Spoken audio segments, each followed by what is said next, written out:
Hola, buenas tardes, espero que se encuentren bien. Nos encontramos nuevamente para hablar un poco sobre historia. En el video anterior dije que el día estaba muy feo, ahora está saliendo un poco el sol, es uno de esos días locos.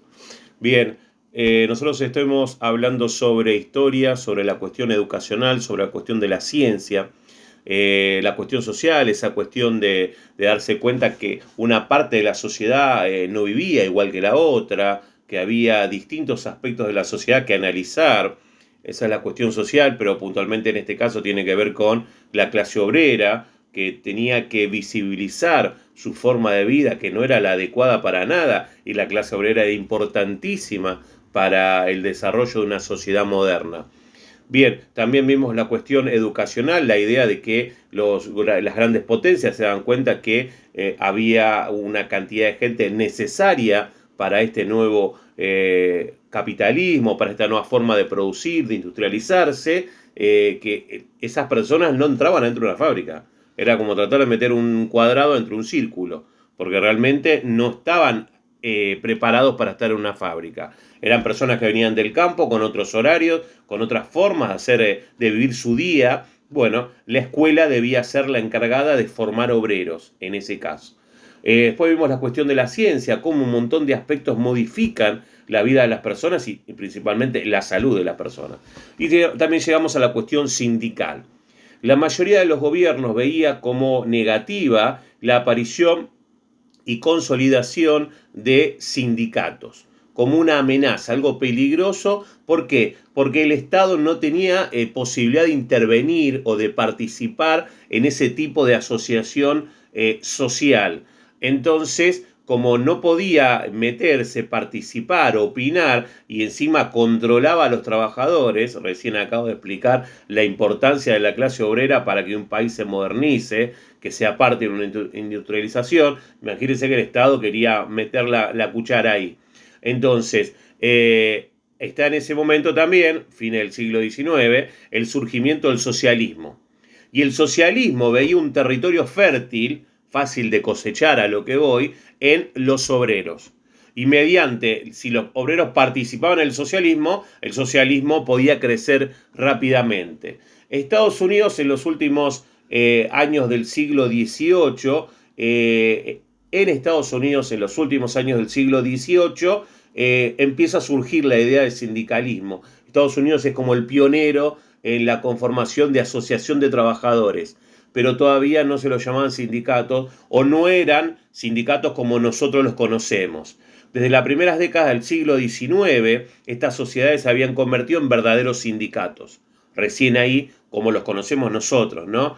Pero la fusión de todos los sindicatos, convertirse en un gran sindicato de trabajadores, ocurre luego de la Primera Guerra Mundial, o sea, después de 1919, ¿no? Con una agrupación muy importante que fue la AFL, que si no me equivoco en Estados Unidos sigue existiendo, que es la Federación Americana de Trabajo, o American Federation of Labor, no sé cómo se dice labor, me parece que lo dije en francés o en italiano. Entonces, por ejemplo, Gran Bretaña es el primer país europeo que permite la agremiación de sus obreros. Esto pasa en 1824. Pero las trade unions, que eran los sindicatos europeos, que ya lo vimos nosotros, recién se juntan o se reúnen para 1868.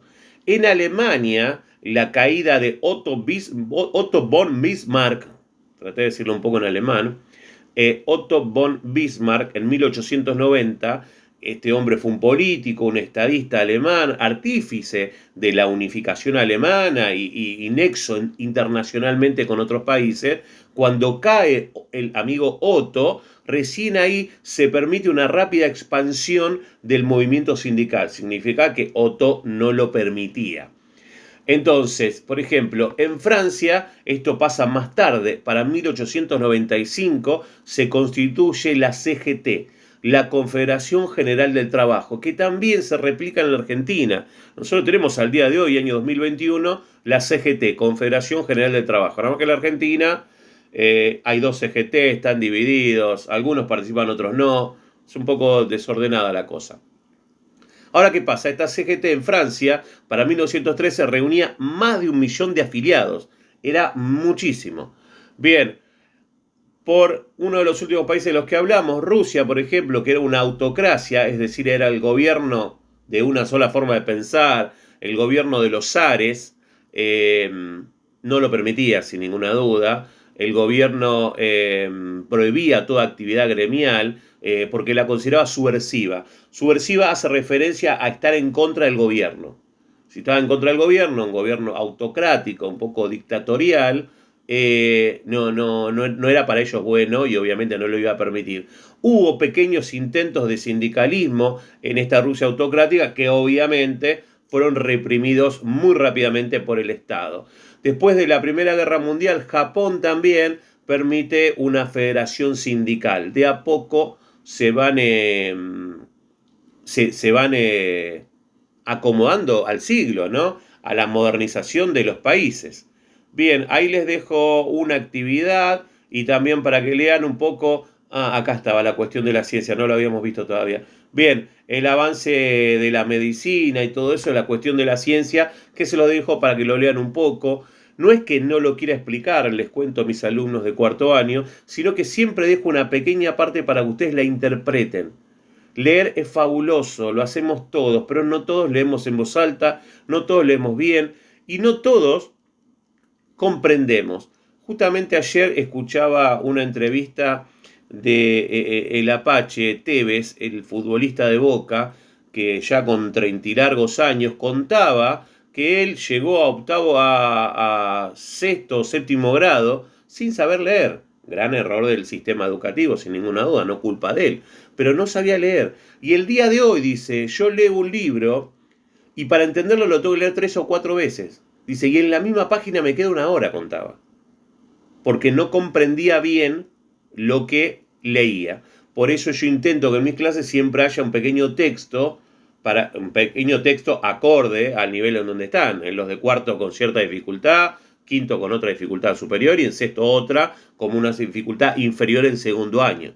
Entonces, el punto es que leemos todos, pero muchas veces no comprendemos. Y ahí es donde yo le doy importancia a que en todas las clases haya una pequeña lectura, para que la persona termine entendiendo. Pero para eso necesitamos, lo que intenté hacer yo hasta hace un ratito, es entender el contexto en donde se da eso que yo estoy leyendo.